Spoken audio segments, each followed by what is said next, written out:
Hello, this is Jerome Sorilla. Today is our, let's say, fourth day in Vietnam, and tomorrow, bali, magpapahinga na lang kami.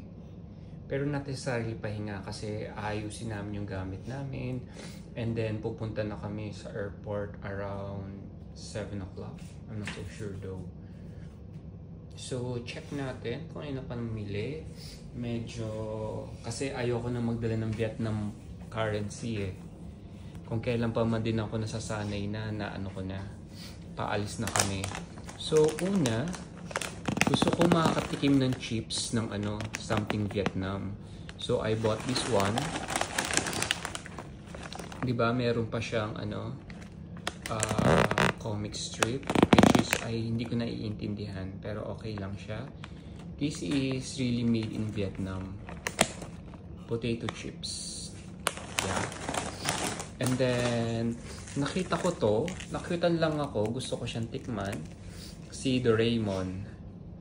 May mga shape pa siya ng Doraemon. Mamaya, mag-vlog ako ng solely for this Doraemon. Diba? Yan si Doraemon, si Shuya, si Takeshi, andyan si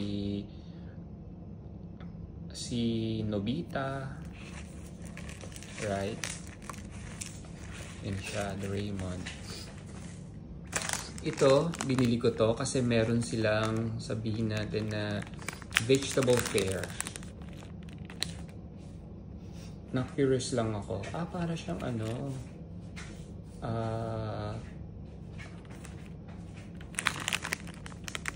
Pansit Canton. There you go. Partner niya to. Ang cute kasi. Diba? Nabudol ako, pero ang cute. Meron siyang palaka. Palaka, yeah. Oops. Oh my god, it fell down. Yan siya, tapos pwedeng takpan. Actually, marami na akong baso pero gusto ko to. Yan. And then, this is for our ref. Kung makikita nyo, gumagalaw yung kamay niya. Gumagalaw. Yeah.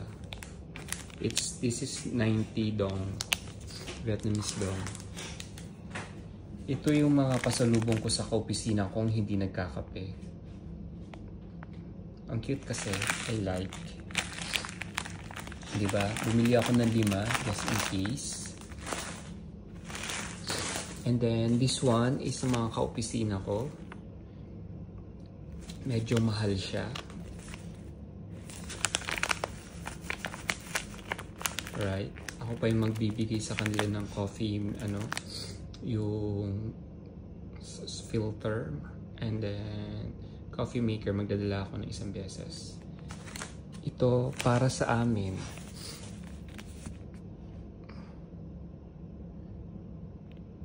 Parang cafe alamid. Diba? This one is already ground. Ito mahal to, 300 something. Check natin mamaya. Tapos ito, beans talaga siya, robusta. 5, pala to? Ang dami pala nito.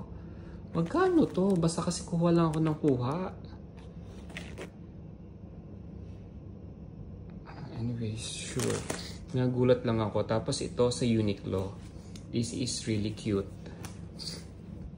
Yan. Ito sa akin to. Kasi gusto ko naka-costume. Uniqlo. Susutin ko bukas pa uwi. Pero wag sana ang pagpawisan ng matindi. Next is ito naman. Kay Drew. I love Vietnam. Si Mickey Mouse. Mayroon siyang rickshaw. Diba? Tapos gusto rin niya to. Siguro sharing lang kami. Gusto ko rin siya kasi no sufficient fun na ako eh. Ito yung pinakamura, 100 dong. Not bad, right? Sa mga 400 to sa Bentan. Then isa sa mga pinuntahan namin sa Landmark 81. May mga pictures kami. Bala ko ito lang talaga yung souvenir ko, pero it's okay.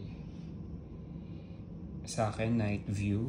Kay Drew naman, pinili niya yung ano na, takip silim.